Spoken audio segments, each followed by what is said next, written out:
Hi mga baby coach, for today's vlog, ito na, Friday na, bukas wala ng pasok. And bukas whole day naman kami, busy, kasi may practice ako and pupunta din ako doon sa tawag na. Kasi po, umaga, aalis kami ni mama, and sa hapon may practice kami para sa sayaw sa Laguerte. And ayun, naalis na kami ni Kuya James kasi pupunta na kaming school. And sorry for today, hindi po kami naka-PE kasi Thursday PE namin. Kasi ayan, natawag si Rel kay Dada, i-off niya mamaya. Ayan si Rel, cute. Hindi niya alam may camera dyan sa ano. And ayun, padila-dila pa yun ang kulit.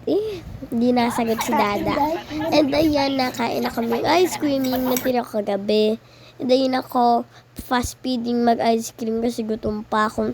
Gusto ko talaga ng ice cream. Matakaw ako dyan kung bumili kayong ice cream sa akin. Mga 3 minutes ubos na yan. And ayun sila nakain ng ice cream. Tagal maubos, kuha ako dyan. Tingnan nyo.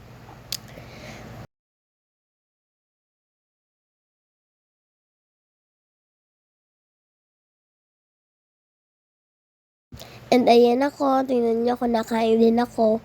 Ang bilis ko nga kumain, tingnan niyo na naunahan ko po si Ryle. And ayan ako, medyo madungi si Ryle kumain ng ice cream. Highs!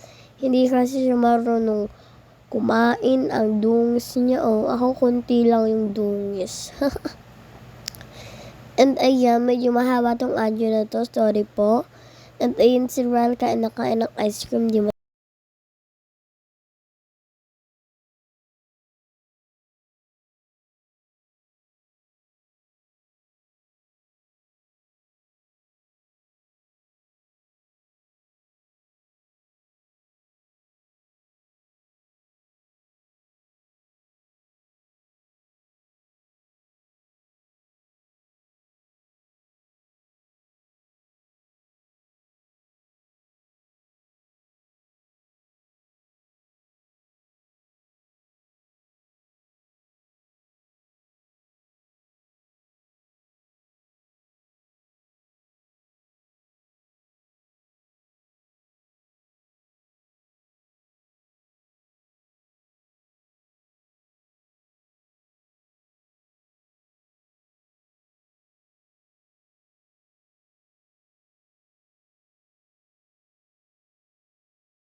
I-off mo na yan.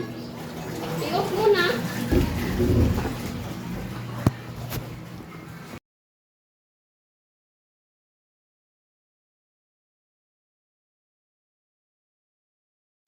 And ayan, tapos na kaming kumain ng ice cream. And ayan, si Ryle, kinuha na yung cellphone. Sana kaya pupunta? Manonood na naman yan sa cartoon. Ayan na siya. Ay ko. Ayun lang mga baby guys. Bye-bye.